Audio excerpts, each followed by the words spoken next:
હરિયાણાના યુવકને અમેરિકા ગેરકાયદે મોકલવાના કેસમાં હવે કાર્યવાહી તેજ કરવામાં આવી છે। બે એજન્ટ સામે સુરત ક્રાઇમ બ્રાન્ચમાં આ સમગ્ર મામલે ફરિયાદ નોંધાઈ। અબ્દુલ અને પ્રદીપ નામના એજન્ટ સામે ક્રાઇમ બ્રાન્ચમાં ફરિયાદ 35 લાખ રૂપિયા પડાવી અને ગેરકાયદે અમેરિકા મોકલવાનો પ્રયાસ થતો તે કરાયો છે। તો અબ્દુલ અને પ્રદીપ નામના એજન્ટ સામે ફરિયાદ દાખલ કરવામાં આવી છે। આ બંને એજન્ટ સામે સુરત ક્રાઇમ બ્રાન્ચમાં ફરિયાદ નોંધાઈ।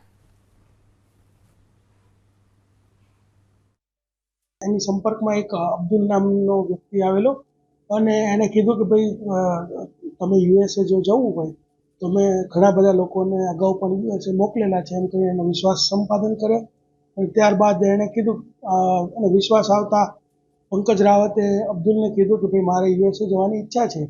ત્યારબાદ તેણે કીધું ભાઈ 35 લાખ રૂપિયાનો ખર્ચો થશે। એટલે જે પંકજ રાવત છે એને પોતાના બચતના 20 લાખ રૂપિયા એને પહેલાં રોકડા આપ્યા અને ત્યારબાદ અને દિલ્હી લઈ ગયો અને ત્યાં બીજા 15 લાખ રૂપિયા લઈ અને 35 લાખ રૂપિયા એણે પહેલાં લીધા અને એક બીજા પ્રદીપ નામનો જે દિલ્હીનો એજન્ટ છે એનો સંપર્ક કરાવ્યો। ત્યારબાદ ત્યાંથી પેરુથી ઇક્વેડોરમાં 25 દિવસ ત્યાં એને બંધક બનાવીને રાખ્યો।